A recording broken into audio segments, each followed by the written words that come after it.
नमस्कार दोस्तों, Navodaya coaching centre में आपका हार्दिक स्वागत है। मैं शैलेंद्र कुमार आपको क्लास 9th की एनसीईआरटी की बुक विषय भूगोल के बारे में यहाँ अध्ययन करेंगे। और एक चैप्टर पहला है, चैप्टर का नाम है भारत, आकार और स्थिति। 9th की बुक एनसीईआरटी हो चाहे यूपी बोर्ड अब एक ही हो गई है, इसलिए उसमें कोई अलग नहीं है, घबराने की बात नहीं है।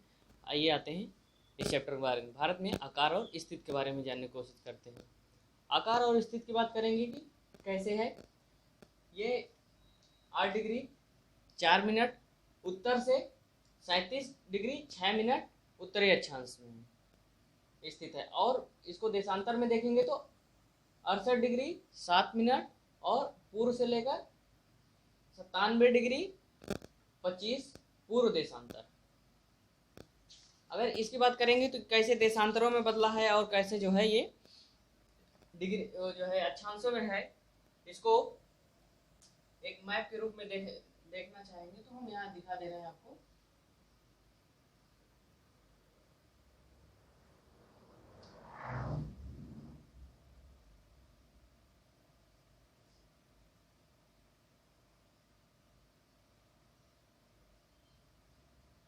ये ऐसे एक नमूना बना दे रहे हैं कि जिससे थोड़ा सा समझ में आ जाए, बाकी मैप तो उतना क्लियर नहीं है। तो इसमें अगर उत्तरी अक्षांश को ले लेंगे, कैसे उत्तरी अक्षांश कैसे, तो ये क्या है 8 डिग्री 4 मिनट, 8 डिग्री 4 मिनट। ये जो भारत का जो है, जो ग्लोब में देखेंगे तो इसको अक्षांश ये क्या है उत्तरी अक्षांश में है, और पूर्वी देशांतर के हिसाब से पूरा जो 4 पार्ट में डिवाइड करते हैं तो ये पूर्व में पड़ता है भारत का जो एरिया आता है। तो इसके हिसाब से यहाँ 8 डिग्री उत्तर से और 37 डिग्री और 6 मिनट ये जो है उत्तर के बीच में है।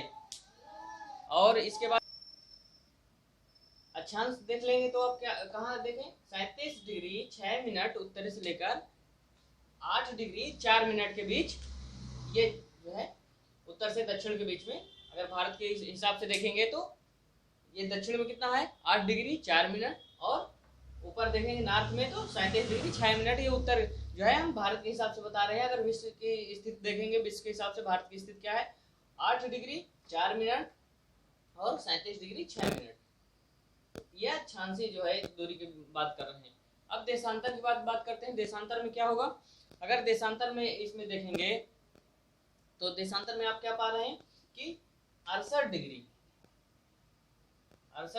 7 मिनट पूर्व से 97 डिग्री 25 मिनट।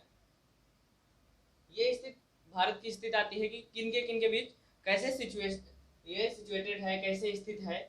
तो फिर से देख लीजिए, भारत के हिसाब से बता दे रहे हैं 68 डिग्री 7 मिनट और पश्चिम से लेकर अगर पूर्व कितना है 97 डिग्री 25 मिनट, उत्तर में 37 डिग्री 6 मिनट, दक्षिण में 8 डिग्री 4 मिनट के बीच भारत जो है स्थित है। और इसमें एक चीज और जान लीजिए कि इसका जो है पूर्व से पश्चिम की कितनी दूरी है, उत्तर से दक्षिण तक की कितनी दूरी है। अगर दूरी की बात करेंगे तो ये दूरी यहां से यहां तक, अगर इस दूरी की बात करेंगे तो कितना है 2933 किलोमीटर। कितना है 2933 किलोमीटर पश्चिम से लेकर पूर्व तक की टोटल दूरी। और यहीं पे अगर हम बात करते हैं उत्तर से दक्षिण की, इसमें उत्तर से दक्षिण तक की दूरी पूरी बात करेंगे तो ये कितना है 3214 किलोमीटर, 3214 किलोमीटर जो है उत्तर से दक्षिण है, और 2933 किलोमीटर पश्चिम से पूर्व है। विश्व के हिसाब से इसको देखेंगे 8 डिग्री 4 मिनट उत्तर से 37 डिग्री 6 मिनट उत्तर अक्षांश के बीच में भारत स्थित है। और इधर देशांतर में देखेंगे तो 68 डिग्री 7 मिनट पूर्व से लेकर 97 डिग्री 25 मिनट देशांतर जो है भारत स्थित है।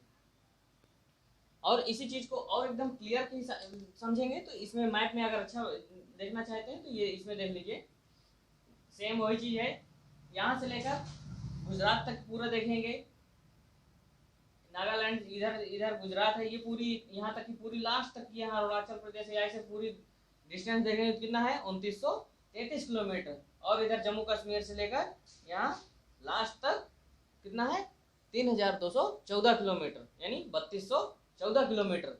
ये इसका जो है पूरा भारत की सिचुएशन इसमें कैसी है उसके बारे में बताया गया है। और इसके बाद आते हैं अभी कैसे ये भारत कहाँ स्थित है उसके बारे में बात करते हैं।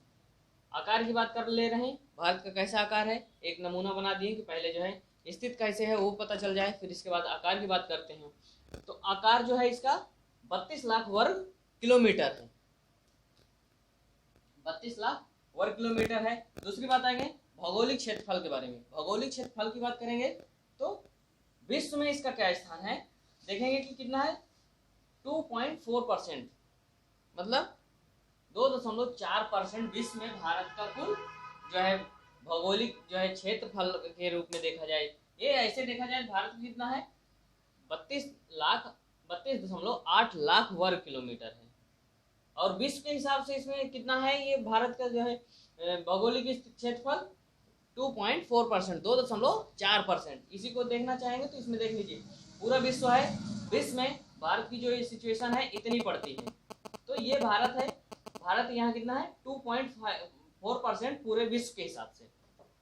इसके बाद आते हैं समुद्री सीमा। समुद्री सीमा की बात करेंगे तो कितना है 7516.6 किलोमीटर। फिर से दिखा दे रहे हैं, समुद्री दूरी देखेंगे, ये तीनों तरफ से जल से घिरा हुआ है, ये पूरा एरिया समुद्र का है। तो यहाँ ये यहाँ से पूरा देखेंगे कितना है 7516.6 किलोमीटर। ये समुद्री सीमा की बात करें। कुल स्थलीय सीमा, ये तो समुद्री सीमा हो गई, स्थलीय सीमा। इसके बाद ये जितना इधर से पूरा पाकिस्तान होते हुए इधर जम्मू कश्मीर के किनारे से ये नेपाल के बॉर्डर होते हैं, पूरा इधर बांग्लादेश की, ये सारी पूरा देखेंगे तो कितना है 15,200 किलोमीटर के लगभग है क्या स्थलीय सीमा। और इसके बाद भारत का मानक यमोत्तर।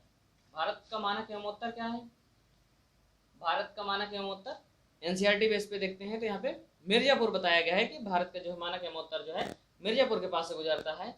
मानक यमोत्तर के रूप में जो सही उसको जो है मान बताया गया है वो 82 डिग्री 30 मिनट, मतलब कि 82 डिग्री 30 मिनट भारत का मानक यमोत्तर माना गया है। मानक यमोत्तर क्या है, अगर जो है आप देखेंगे तो 82 डिग्री कैसे, ये 84 है, इसके थोड़ा सा पहले आएंगे तो 82 आएगा। और इसके बाद ये जो है यहाँ से सीधे लाइन पास होगी और एक लाइन इधर से पास करेंगे। ये जहाँ बीच में कट करती है वो जो प्लेस आता है वो मिर्जापुर के क्षेत्रफल के हिसाब से आता है। कभी कभी कहीं पे नई नई इलाहाबाद देखने को मिल जाती है, वो अदर बुक की बात है। हम एनसीईआरटी की बात बता रहे हैं, जो एनसीईआरटी में दिया उसके भी हिसाब से मिर्जापुर दिया हुआ है, इसलिए हम मिर्जापुर यहाँ बता रहे हैं। तो यहाँ पे क्या है, तो यहाँ से भारत का मानक यमोत्तर पास होता है। मानक यमोत्तर क्या होता है ये भी जान लीजिए। मानक यमोत्तर ये जो है अक्षांशीय और देशांतर में जो डिवाइड हुआ है, तो इसमें देखेंगे कि अक्षांश का जो प्रभाव इसमें रहता है दिन रात में प्रभाव रहता है कि अक्षांश का जैसे दिन रात का घटता है, इसमें एक पॉइंट है। और अक्षांश का प्रभाव दिन और रात की अवधि पे पड़ता है दक्षिण से उत्तर की ओर। अक्षांश की बात कर लेते हैं तो कैसे अक्षांशों में अंतर पड़ता है, तो उसमें ये होता है कि अगर कोई समय यहाँ पे देख लेते हैं, यहाँ समय देख लेते हैं, दोनों के समय में लगभग 2 घंटे का अंतर पड़ता है। तो इस 2 घंटे के अगर देखेंगे तो 2 घंटे का अंतर ना हो, मान लीजिए यहाँ से कोई चीज़ चल रही वहाँ पहुँचे, तो उन दोनों पूरा भारत एक है। और कोई जो है गुजरात में हो, कोई असम में हो, बोले कि हम जो है हमारे यहाँ 7 बजे सूरज उगता है, कोई कहते हैं हमारे यहाँ 6 बजे 9 बजे उगता है, तो ये सब अलग अलग अंतर हो जाए। कोई कहे हमारे यहाँ 5 बजे उग रहा है, कोई यहाँ अगर यहाँ बताए यहाँ कह रहे हैं 7 बजे सूरज उग रहा है। तो ये सब सारी चीज़ें जो अंतर समय का है, या कोई मान लीजिए ट्रेन वहाँ से 5 बजे चलती है, ये यहाँ ये समझेंगे कि हाँ यहाँ 7 बजे चल रही हो ट्रेन, तो ये गलत हो जाएगा। जो टाइम का है तो एक देश में टाइम अलग अलग ना हो, दिक्कत ना हो, जिसकी वजह से पूरे देश में एक ही समय माना जाए, इसलिए मानक यमोत्तर माना जाता है कि पूरे भारत के सेंटर से जो भी अक्षांश और देशांतर के बीच में डिग्री के हिसाब से उसको मानकर वो करते हैं। तो यही जो है मानक एवं उत्तर कहाँ आता है 82.30 डिग्री। तो जो मिर्जापुर के पास गुजरती है तो इसमें क्या होता है, थोड़ा सा उधर के वो लोग मैनेज कर लें, थोड़ा इधर, मतलब कि बीच का जो टाइम रहे उसको दोनों लोग आपस में माना जा सकता है। नहीं तो इधर के टाइम उधर के टाइम में लगभग 2 घंटे का अंतर आता है, इसलिए अंतर न हो समय में, पूरे देश में एक ही समय चले, इसलिए मानक एवं उत्तर जो है माना जाता है। हर एक देश अपना अपना मानक एवं उत्तर होता है, अलग बात है। अब यहाँ थे हम भारत और विश्व। भारत विश्व की बात करेंगे तो भारत का जो है प्राचीन समय से ही विश्व से संपर्क रहा है। बहुत सारी चीज़ों में देखेंगे कि जो है पहले ही सिल्क मार्ग थे, रेशम मार्ग, वही जो है क्या होता था, व्यापारी आते थे पहले जो है ज़्यादा। अगर प्राचीन समय की बात करें तो जब जल मार्ग के जो है उतनी खोजें नहीं हुई थी, तो अब उस टाइम भी जो है भारत से विदेशियों का आवागमन था, व्यापारी आते जाते थे। उस समय भी मसाले हैं और सारी चीज़ें हैं, यहाँ से आयात निर्यात जो भी चीज़ें होती थी वो पूरे विश्व जो है के लोग जो है आते थे, किसके द्वारा, स्थल मार्ग के द्वारा। स्थल मार्ग में क्या है, वो लोग जो है दर्रों के द्वारा, पहाड़ों के द्वारा जो है भारत में प्रवेश करते थे, और इसके बाद भारत से जो है व्यापार होता था। फिर वो लोग वो उन्हीं दर्रों के माध्यम से पूरे विश्व में, एशिया में उधर चले जाते थे। और इसमें बात करते हैं, एक पॉइंट और दिया है कि जो भी यूनानी लोग हैं और पश्चिम एशिया के लोग हैं, जो इनके भी कई उदाहरण देखने को मिल जाते हैं कि प्राचीन जो है समय में कैसे जो है भारत के लोग जुड़े हुए थे विश्व से, या विश्व के लोग भारत से कैसे जुड़े हुए। उसमें आपको देखने को मिल जाएगा जो यूनानी स्थापत्य कला है वो भी भारत में देखने को मिल जाती है, कैसे जो है वहाँ का प्रभाव यहाँ रहा, क्योंकि लोग आवागमन होंगे तो उनसे बहुत विचार, बहुत से उनके जो है गुण और सारी चीज़ों की जानकारी एक दूसरे को मिलती रहती है। इस एक उदाहरण और है यहाँ पे, पश्चिम एशिया की जो वास्तुकला है, गुंबद है, मीनार है, वो भारत में अच्छे प्राचीन समय के उदाहरण देखने को मिल सकते हैं कि कैसे वो पश्चिम एशिया में थे लेकिन फिर भी वो भारत में उनके उदाहरण मिल जा रहे हैं। कहने का मतलब कि भारत जो है विश्व इतिहास में भी अपना एक अहम रोल रखता है। उसका जो है विश्व के साथ बहुत प्राचीन नाता रहा है। इसमें देखेंगे कि एक समय और बहुत बड़ा परिवर्तन आ जाता है जब जो है सुएज नहर के जो है बाद में जब जो है जल मार्ग लोग खोज लेते हैं तो और जो है व्यापारियों का आवागमन भारत में चालू हो जाता है। इसके बाद देखें कि 1869 में सुएज नहर खुलने से क्या हो जाता है, जो यूरोप और भारत के बीच की दूरी थी वो 7000 इकट्ठा कम हो जाती है। जब 7000 दूरी का 7000 किलोमीटर कम होती है तो 7000 किलोमीटर दूरी बहुत जो है ज़्यादा होती है।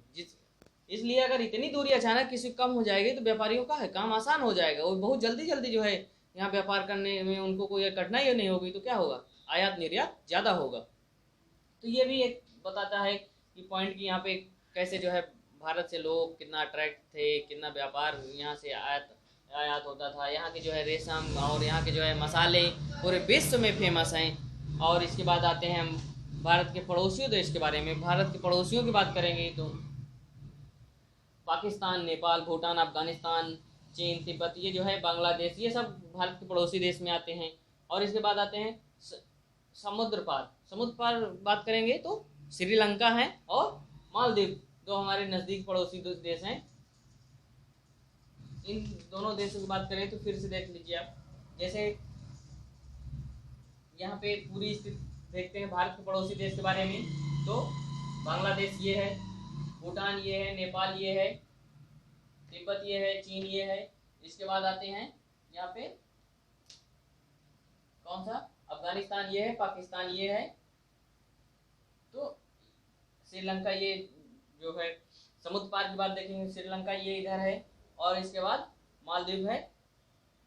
यही दो देश जो है समुद्र पार में जो हमारे नज़दीक हैं, इनकी बात करते हैं। इसके बाद आते हैं जो भारत का दक्षिणी बिंदु था, दक्षिणी बिंदु नीचे था।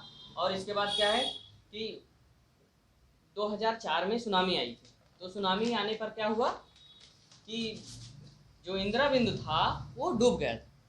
तो इंदिरा बिंदु सुनामी की वजह से अब पूरी तरह डूब चुका है, वो भारत का सबसे दक्षिणी बिंदु माना जाता है। इसके बाद आते हैं हम, एक चीज़ इसमें और बताई गई है भारत की स्थिति के बारे में कि भारत में कितने राज्य हैं, वो सब उसके बारे में अगर जानते हैं तो 2 जून 2014 को तेलंगाना बना। तेलंगाना बनने से भारत में 29 राज्य हो गए। और इसके बाद देखेंगे तो पहले कितने थे, 7 केंद्र शासित प्रदेश थे। 2014 को जब तेलंगाना बना तब जो है 29 राज्य हो गए, 28 थे पहले, 28 से फिर 29 हो गए। इसके बाद क्या हुआ, 5 अगस्त 2019 में धारा 370 के हटने के बाद क्या हुआ, 28 राज्य हो गए। कैसे, जो जम्मू कश्मीर था, जब धारा 370 कहाँ जम्मू से कश्मीर से हटाई गई, जम्मू कश्मीर को क्या हुआ, अब राज्य का दर्जा से हटा दिया गया। अब वो उसको 2 पार्ट में, जम्मू कश्मीर और लद्दाख में जो है केंद्र शासित प्रदेश के रूप में उसको अलग कर लिया गया। कहने का मतलब अब कितना हो गया, 9 केंद्र शासित प्रदेश बन गए और जो है 28 राज्य पुनः फिर से आ गए। तो ये रहा भारत का जो है आकार और स्थिति का चैप्टर। उम्मीद करते हैं आपको क्लियर हो गया होगा, अच्छे से समझ में आ गया होगा।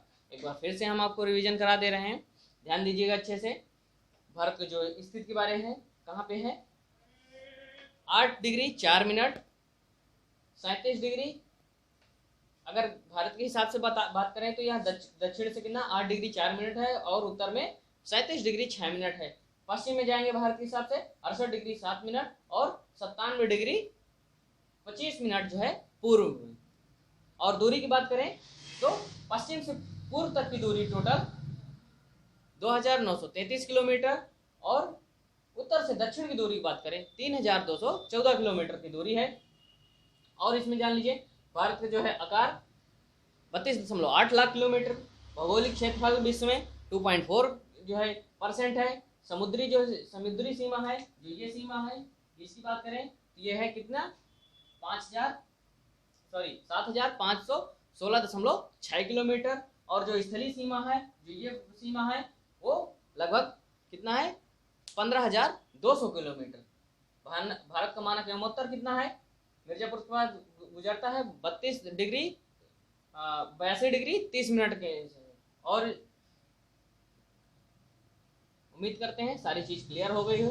आशा करते हैं चैप्टर बहुत अच्छे से आपको समझ में आ गया होगा और हमारी वीडियो अच्छी लगी हो तो प्लीज़ हमारे चैनल को सब्सक्राइब करिए, लाइक करिए एंड शेयर करिए और ज़्यादा से ज़्यादा इसको सभी ज़रूरतमंद बच्चों तक पहुँचाने का कष्ट करिए। Thank you.